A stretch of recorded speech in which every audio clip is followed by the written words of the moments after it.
നല്ല ക്രിസ്പി ആയിട്ടുള്ള ഇത്. നമുക്ക് പരിപ്പട ഉണ്ടാക്കിയാലോ?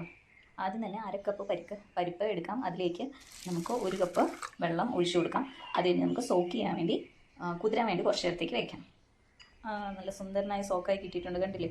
അപ്പം നമുക്കിനി ഇതിനെ ക്രഷ് ചെയ്തെടുക്കണം. ഇതിപ്പം ഏകദേശം 1.5 മണിക്കൂർ കുതിരാൻ വേണ്ടി വെച്ചതാണ്. അപ്പം ഇത് കഴുകി വാരിയതാട്ടോ ഇപ്പോൾ കാണുന്നത്. അപ്പം നമുക്കിനി ഇതൊന്ന് ജസ്റ്റ് ക്രഷ് ചെയ്ത് അല്ലെങ്കിൽ ചതച്ച് എടുക്കണം. മിക്സിയിലിട്ടൊന്ന് അടിച്ചെടുക്കാം. അപ്പം നമ്മൾ ക്രഷ് ചെയ്ത് എടുത്തിട്ടുണ്ട്. ആക്ച്വലി പേസ്റ്റ് ആക്കിയിട്ടില്ല, വെള്ളം ഒഴിക്കാതെ വേണം ക്രഷ് ചെയ്യാൻ വേണ്ടി. ഇത് ഇതുപോലെ വരും. ചില ചെറുതായി അയിലയിലൊക്കെ അറിയാത്തത് കാണും, അത് കുഴപ്പമില്ല. ക്രഷ് ചെയ്ത് മാത്രം എടുക്കുക. അതായത് ഒരു 2-3 തവണ ചുറ്റിക്കുക. ഇതാണ് ഒരു കൺസിസ്റ്റൻസി, കണ്ടോ? ഇനി ഇതിലേക്ക് 1/3 കപ്പ് ഉള്ളി അരിഞ്ഞത് ഇട്ട് കൊടുക്കാം. ഞാൻ ഇട്ട് കൊടുത്തിട്ടുണ്ട്. ഇനി അടുത്തത് നമുക്ക് ബാക്കിയുള്ള ചേരുവയും കൂടെ ഇട്ട് കൊടുക്കണം. ഇതിലേക്ക് ഇതിൻ്റെ ആവശ്യമായിട്ടുള്ള എരിവ് ഇട്ട് കൊടുക്കണം. 3 മുളക് അരിഞ്ഞത്, അത്യാവശ്യം ഭയങ്കര കുഞ്ഞായി അരിയണ്ട, അത്യാവശ്യം ഒരു മീഡിയം സൈസിൽ അരിഞ്ഞത്, വട്ടത്തി അരിഞ്ഞത് എടുക്കണം. പിന്നെ 1/2 ടേബിൾ സ്പൂൺ ഇഞ്ചി അരിഞ്ഞിട്ട് ചതച്ചെടുത്തത് ഞാൻ ഇട്ട് കൊടുത്തിട്ടുണ്ട്. പിന്നെ ഇട്ട് കൊടുക്കേണ്ടത് ഇപ്പോൾ ഓൾറെഡി ഇതിൻ്റെ അകത്ത് ചെറിയ ഇപ്പോൾ നോക്കുവാണെങ്കിൽ ക്രഷ്ഡ് ആയതും ആവാത്തതൊക്കെ കാണാം. നമുക്ക് എക്സ്ട്രാ ഞാനൊരു 1 ടേബിൾ സ്പൂൺ പരിപ്പ് ഞാൻ എടുത്ത് മാറ്റി വെച്ചായിരുന്നു. അത് ഞാൻ ഇതിൻ്റെ അകത്തേക്ക് ഇട്ട് കൊടുക്കുകയാണ്. ഇതിനകത്തേക്ക് വറ്റമുളക് അരിഞ്ഞത് 1-2 ഇട്ട് കൊടുക്കാം. ഞാനിപ്പോൾ ഇട്ട് കൊടുത്തേക്കുന്നത് 2 എണ്ണമാണ്.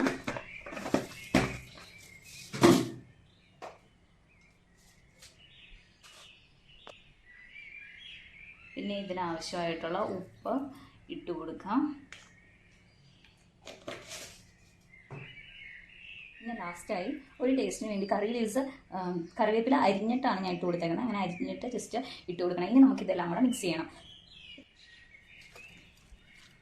അപ്പം ഇങ്ങനെ ജസ്റ്റ് ഒന്ന് പ്രസ് ചെയ്ത് കൊടുത്താൽ മതി. നന്നായി പിടിച്ചോളും. എനിക്ക് ആക്ച്വലി ഇതുപോലത്തെ ഒരു സാധനം ഉണ്ടാക്കാൻ അറിയത്തില്ലായിരുന്നു. എൻ്റെ ചേച്ചിക്ക് കൊച്ചുണ്ടായി കഴിഞ്ഞപ്പോഴാണ് ഞാനിതൊക്കെ ഉണ്ടാക്കാൻ പഠിച്ചത്. ഒന്ന് ഉപ്പ് നോക്കിയേരെ. അത് കഴിഞ്ഞിട്ട് ഇത് കുറവാണെങ്കിൽ ജസ്റ്റ് 1 ടീസ്പൂൺ വീണ്ടും ഇടണ്ടോ, ജസ്റ്റ് ഒരു പിഞ്ചൊക്കെ ആയിട്ട് ഒന്ന് ടേസ്റ്റ് ചെയ്ത് നിങ്ങൾ ആവശ്യത്തിനനുസരിച്ച് ഒന്നുകൂടെ ഇട്ട് നന്നായി ഇളക്കുക. ഇങ്ങനെ ഇത് ചെയ്യുമ്പോഴത്തേക്കും ഈ ഉള്ളിലും ഇത്തലൊക്കെ ജസ്റ്റ് പ്രസ് ചെയ്തിട്ട് ഇതാക്കുവാണെങ്കിൽ നല്ലതായിരിക്കും. ഇതായിട്ടുണ്ട്. അപ്പം ഇനി നമുക്ക് വേണ്ട സൈസിലേക്ക് ഇതാക്കാം. ചെറിയ ഉരുണ്ടയാക്കിയിട്ട് പരത്തിയെടുക്കാം. ഞാനിപ്പോൾ കാണിച്ചു തരാം. അപ്പം ഇങ്ങനെ വെച്ച് കൊടുക്കാം. എന്നിട്ട് ജസ്റ്റ് പ്രസ് ചെയ്ത് കൊടുക്കാം. എന്നിട്ട് ഈ സൈസിലേക്കാണ്. ഇനി ഇതിലേക്ക് ഓയിൽ ഒഴിച്ചു കൊടുക്കാം. ഇത് മുങ്ങാൻ ഉള്ള ഓയിൽ ഒഴിച്ചു കൊടുക്കണം കേട്ടോ.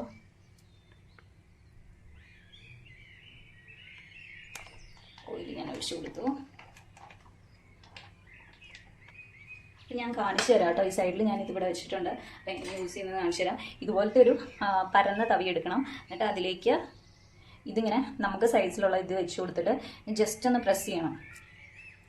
ഓക്കെ, ഇതുപോലെ പ്രസ് ചെയ്ത് ഞാൻ എടുത്തിട്ടുണ്ട്. എന്നിട്ട് ഇത് എണ്ണയിലേക്ക് വെച്ച് കൊടുത്താൽ മതി, തള്ളി വെച്ച് കൊടുത്താൽ മതി. ഞാൻ കാണിച്ചു തരാം. എണ്ണ നന്നായി ചൂടായി വന്നിട്ടുണ്ടോ ആദ്യം ചെക്ക് ചെയ്യണം. ഇങ്ങനെ ഓക്കെ, നല്ലതായി ചൂടായിട്ടുണ്ട്. അപ്പോൾ ജസ്റ്റ് ഇതിങ്ങനെ ഇങ്ങോട്ടേക്ക് ഇങ്ങനെ കൊണ്ടുവരണം. അത് കഴിഞ്ഞ് ജസ്റ്റ് ഇതിങ്ങനെ തള്ളി ഇറക്കി വിട്ടാൽ മതി. അതുപോലെ തന്നെ ബാക്കിയുള്ളതും പതുക്കെ വെച്ച് കൊടുക്കണം. ഒരുപാട് സ്പീഡ് വെച്ച് കൊടുത്തു കഴിഞ്ഞാൽ ശരിയാവില്ല, കൈ കൊള്ളും. നോക്കി വേണം. ലോ ഫ്ലെയിമിൽ കുക്ക് ചെയ്താൽ മതിയാവും കേട്ടോ.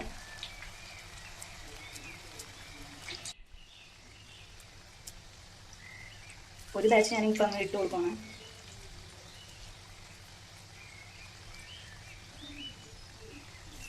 ഇത്രയും ബാച്ച് ഇങ്ങനെ ഇട്ട് കൊടുത്തപ്പോൾ ഞാൻ 6 എണ്ണം ഇട്ട് കൊടുത്തിട്ടുണ്ട്.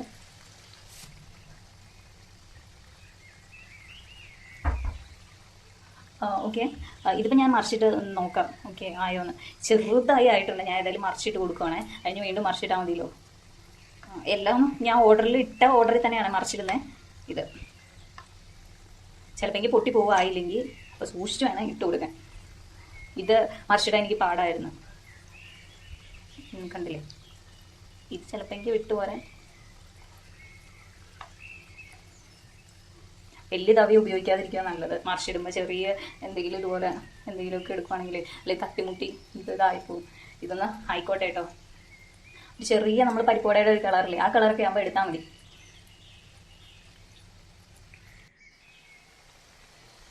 ഇടയ്ക്കൊന്ന് മറിച്ചിട്ട് കൊടുത്തോട്ടോ. കരിഞ്ഞു പോകാൻ ചാൻസാണ്. കണ്ടില്ലേ?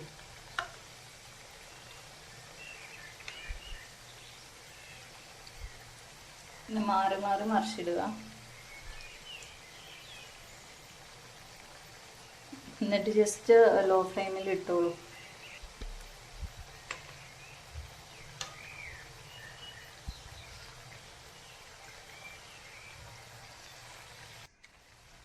ഇങ്ങനെയൊക്കെ ഫ്രൈ ചെയ്യുമ്പോഴും വെച്ചിട്ട് ഒരിടത്തും വെച്ചിട്ട് അങ്ങോട്ടും പോകരുത്, സാധാരണ കരിഞ്ഞു പോകും.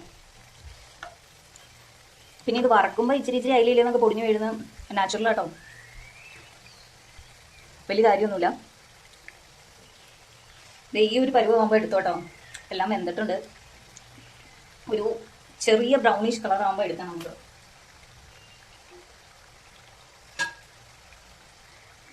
പ്ലേറ്റ് എടുത്ത്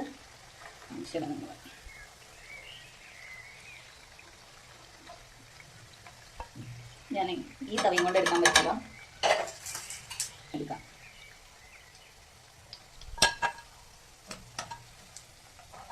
അപ്പം എണ്ണയും ഊർന്ന് കിട്ടുകയും ചെയ്യും. ടിഷ്യൂ പേപ്പറിലേക്കൊക്കെ എടുത്തിടുവാണെങ്കിൽ നല്ലതായിരിക്കും. ടിഷ്യൂ പേപ്പർ എടുത്ത് വയ്ക്കാൻ മറന്നു പോയി. ഞാൻ അടുത്ത സെറ്റ് ഇടുന്ന 6 ഇനി ബാക്കിയും കൂടെ ഇടാം. ഞാൻ അരക്കപ്പാട്ടോ എടുത്തത്, അരക്കപ്പ് പരിപ്പാണ് ഞാൻ എടുത്തത്. രണ്ടാമത് ബാച്ച് ഇട്ട് കഴിഞ്ഞപ്പോഴും ഞാൻ ലോ ഫ്ലെയിമിലാണ് ആദ്യം വെക്കുന്നത്. പിന്നെ ഞാൻ അരക്കപ്പ് പരിപ്പാണ് ഇട്ടിരുന്നത്. അതിൽ നിന്ന് ഏകദേശം 12 പരിപ്പോട മീഡിയം സൈസ് എനിക്ക് കിട്ടി, ഉണ്ടാക്കാൻ പറ്റിയിട്ടുണ്ട്.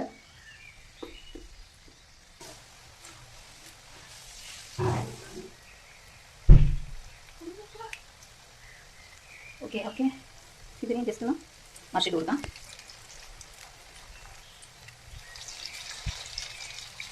ഇതിൽ പ്രസ്സൊന്നും ചെയ്യാൻ പോകണ്ട, ജസ്റ്റ് സ്മൂത്തായി മറിച്ചിട്ട് കൊടുത്താൽ മതി. ഇവിടെ ഞാൻ ഇട്ട് കഴിഞ്ഞിട്ട് പൊട്ടിപ്പോയായിരുന്നു.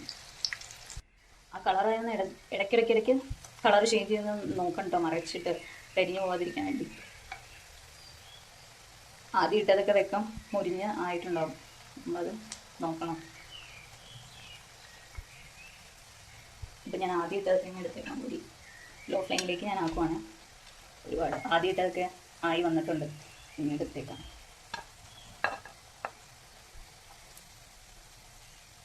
ഇപ്പം ഞാൻ എടുക്കുന്നതാണ് അതിൻ്റെ കറക്റ്റ് കളർ എന്ന് പറയുന്നത്. ഉണ്ടല്ലേ,